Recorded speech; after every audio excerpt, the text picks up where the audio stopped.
O nosso próximo escritor aqui também, o Adilson Marques, o livro selecionado foi isso, Exu, do mito ao espírito.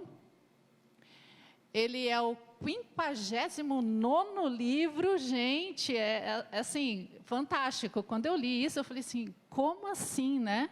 E ele faz milhares de outras coisas aqui, como nós já falamos, né?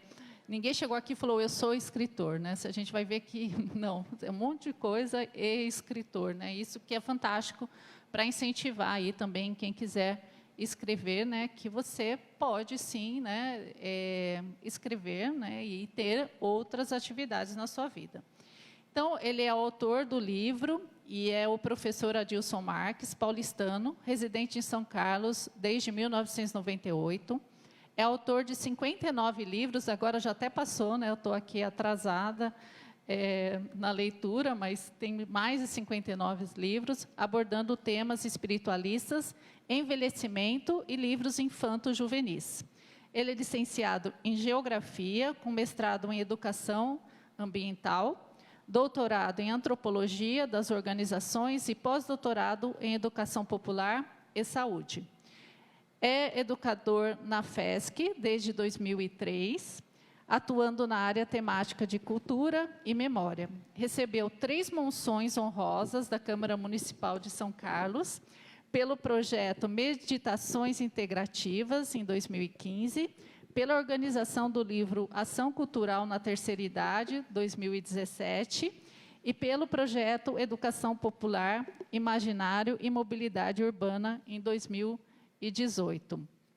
Eu, quando li esse livro, né, eu não tinha a noção, e a gente conversando ontem, eu entendi, né, que esse livro ele encerra a coleção Umbanda, Cultura de Paz e Diversidade Religiosa. Nesse romance espiritualista, 8 espíritos que falharam na vivência da prova do poder são convidados para atuar na Umbanda como Exus ou como seus médiuns.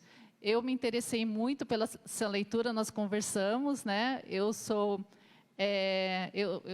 da doutrina espírita, então, quando eu li esse livro, né, eu encontrei muito conhecimento que eu tenho aplicado em outros temas aqui que você trata, de uma maneira que me deixou muito clara, né? E eu adorei que ele fala bastante, você vai falar mais, né? Mas já dando aqui um spoiler, sobre o ego, né? Como o ego nos atrapalha, né? E como o espelho é importante para a gente se identificar, né, no outro. Eu sempre falei, a gente não gosta, né, no outro, aquilo que a gente enxerga na gente. Eu entendi, assim, muito, né, essa questão. Então, eu vou pedir aí para o Adilson contar sobre o seu livro, né, e sobre a sua escrita. Bem, boa tarde, Renata, boa tarde a todos. Só vou contar uma historinha. Quando eu mandei o livro para avaliação, eu não esperava que ele fosse ser aceito. Eu peguei talvez o mais polêmico, eu estou com 62, né, eu acho que era 59 na época. Peguei talvez o mais polêmico, né? Falei, mas não vai ser aceito. Um livro sobre Exu, né? Que é no campo da espiritualidade associado, né, ao demônio nas culturas ditas cristãs, né? Falei, mas vamos mandar esse livro. Aí quando foi aceito, eu falei, bem, vamos lá, né? E aí eu comentei com alguns Exus. Falei, olha, o livro foi aprovado, a gente vai apresentar em Araraquara. Aí falaram, a gente já sabia. E fique tranquilo, nós vamos lá limpar o ambiente. Falei, tá bom, né? Eu não imaginava que a limpeza ia ser daquele jeito que foi ontem, né? Aquela chuva torrencial, água caindo pelo ar-condicionado, granizo batendo no vidro, a luz acendendo e apagando, até que apagou de vez. Falei, bem, eles falaram que vinham limpar, né? Então tá tudo certo. Então, assim, eu estou no momento com 62 livros, e na pandemia eu escrevi 10. Então, pegando o gancho do Glauco, né? 2 foram não ficcionais e 8 ficcionais. E entre os ficcionais estão esses 7, né, que formam essa coleção. Então, eu comecei a escrever. Na verdade, meu primeiro livro ele foi escrito em 1992, mas só foi publicado em 2012. Eu era professor em São Paulo, no Parque do Carmo, e participei de um movimento que criou a APA do Carmo, que é onde funciona atualmente o Sesc Itaquera. Então, ele chama APA da Fazenda e Parque do Carmo. E, naquele momento, eu escrevi um livro fictício, infanto-juvenil, contando de forma, vamos dizer assim, lúdica, a criação da APA, né, da APA do Carmo. Esse material ficou arquivado por 20 anos, até que em 2012, uma senhora aqui lá de São Carlos, que tem uma ONG, ela viu o texto, gostou, e ela quis bancar uma publicação. Então, nós publicamos 1000 exemplares daquele livro. Então, ele foi o primeiro que eu escrevi. Mas, assim, eu comecei, de fato, a escrever com frequência em 2003. E aí foi culpa de um caboclo. Né? O caboclo são os indígenas, né? Nos trabalhos mediúnicos.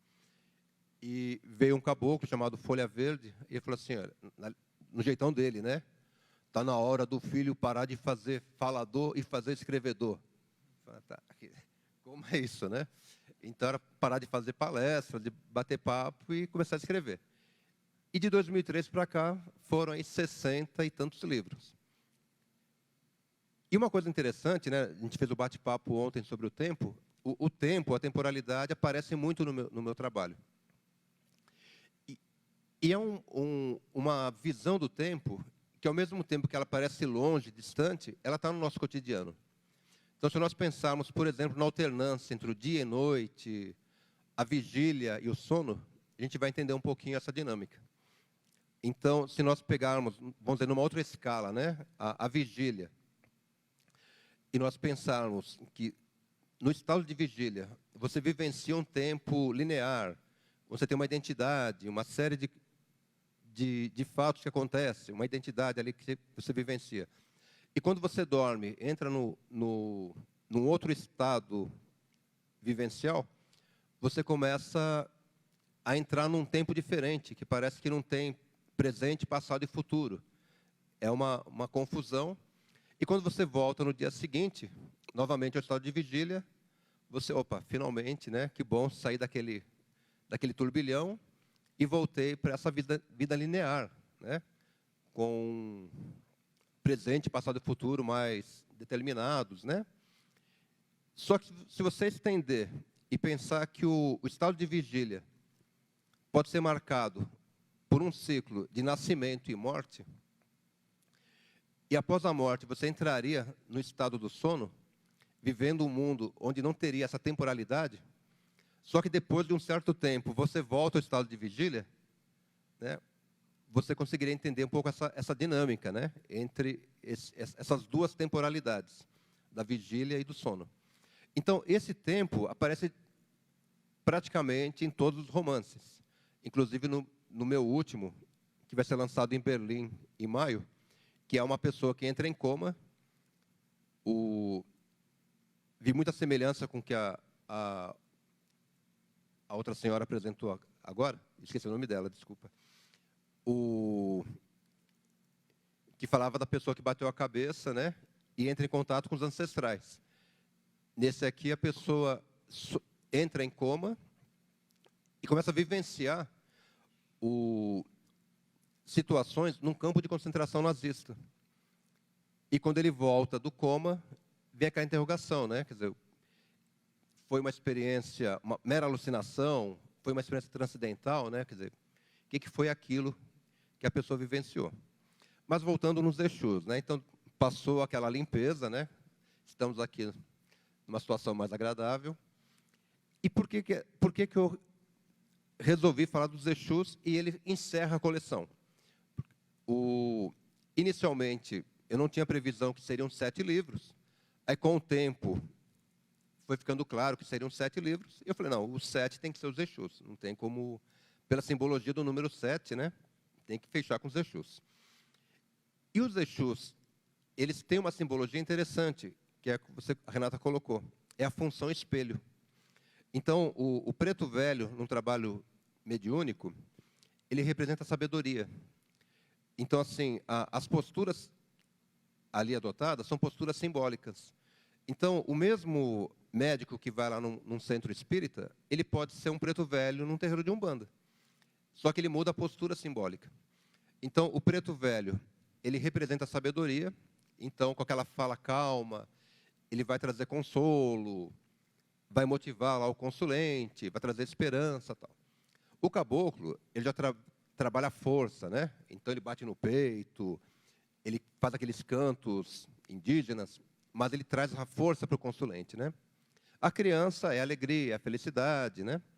É viver as vicissitudes da vida sem perder essa alegria toda.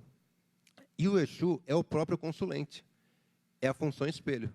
Então, é como se tivesse você se vendo, né? Então, se você é uma pessoa egoísta, o Exu vai se manifestar de tal forma, você vai falar assim, esse espírito é muito egoísta, mas, na verdade, ele está mostrando quem é você.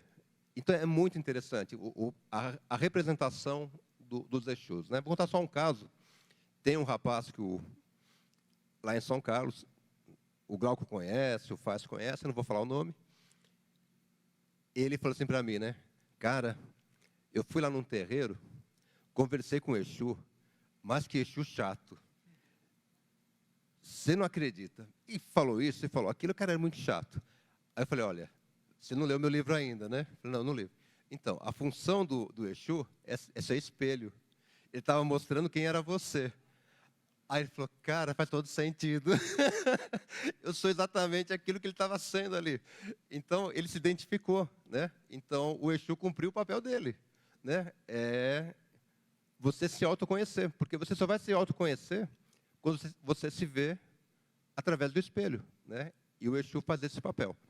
Eu vou mais agradecer a Renata, a organização do evento. Eu estou um pouquinho rouco e talvez o ar-condicionado está afetando um pouco mais a garganta. E o que é interessante no processo, para mim, né, nesse processo literário, é justamente o escrever, né? Às vezes, o resultado final pode não ser o que agrade ao leitor, até ao próprio escritor, mas o processo de produção é interessante. Ele é terapêutico, né? A gente viu na experiência que o Bruno narrou. Eu também tive momentos assim que, enquanto você não coloca no papel aquele pensamento, a mente não sossega, né? Então, o processo da escrita é o importante, né? Então, isso, quantas pessoas podem se curar, podem prevenir aí um suicídio ou outras, ou até sair assassinando alguém, enfim, né? A gente vê muito aí nos Estados Unidos, né? Que também tem, mas lá é mais forte. A pessoa, de repente, pega uma arma, entra numa escola, num hospital, numa igreja e sai matando várias pessoas. Talvez se a pessoa colocasse aquilo no livro, né, isso não aconteceria. Eu tenho uma coisa interessante, assim, eu sou espiritualista, ouço também mantras, etc. Mas eu gosto de heavy metal, principalmente heavy metal dos anos 70. Então, às vezes, eu recebo as mensagens assim, pô, mas você ouve isso? Você parece tão calminho. Eu falei, sim, tem momentos que eu tenho que ouvir Black Sabbath.